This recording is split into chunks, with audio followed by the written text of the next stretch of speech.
Hello everyone, hope you are doing well. Today we are going to discuss if the section order on the GMAT really matter. If this question has already popped in your mind, I'm sure that you have started your preparation for the GMAT and you are wondering if the section order on the GMAT really matters. And the answer to this question is yes. So for most of the students, it is critical. I hope as a part of your GMAT preparation, you have taken the diagnostic test, you know your strengths and weaknesses, because that is very important for deciding the section order.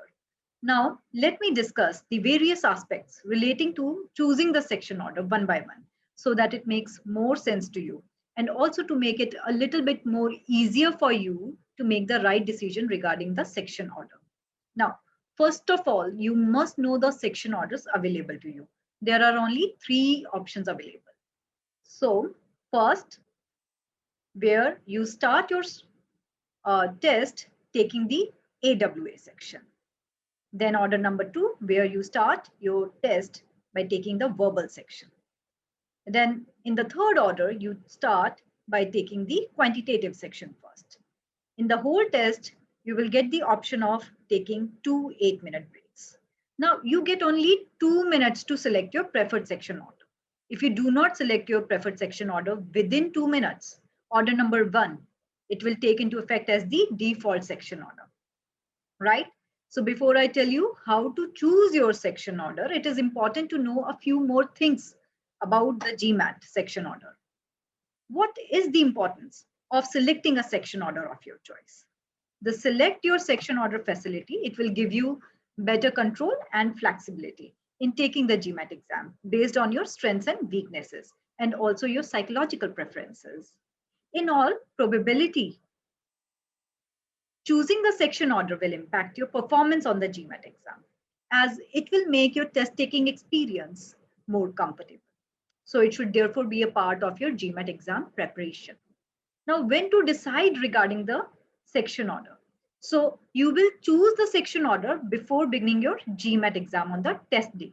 But that is not the time when you should be deciding which section order works best for you. You have to decide it beforehand. Now, which section order is best for you?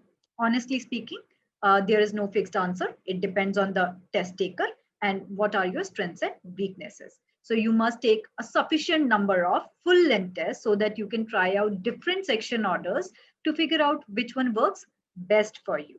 Now let's come to the main point. How to choose your section order.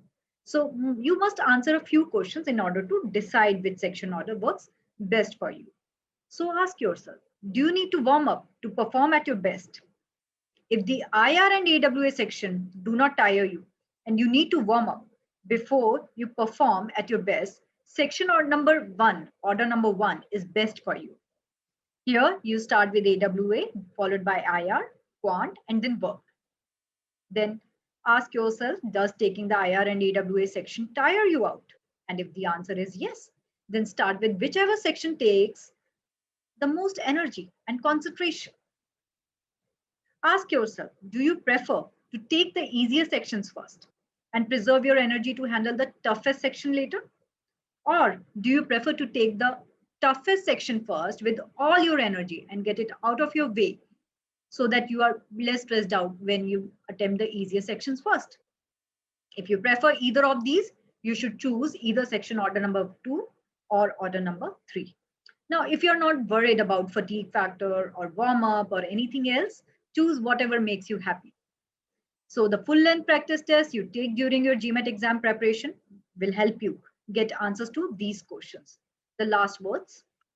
All this may appear to be very simple, but it is not as simple as it may appear to be because it is just not a matter of your preference. You have to find out which section order is helping you to get your score maximized. There lies the importance of GMAT preparation. So take a lot of full length adaptive GMAT practice tests using different section orders to find out which section order works best for you, right? So it will ensure that you have the most consistent test taking performance. I hope this helps you in taking the right decision. Wishing you all the best for your GMAT preparation. Thank you so much.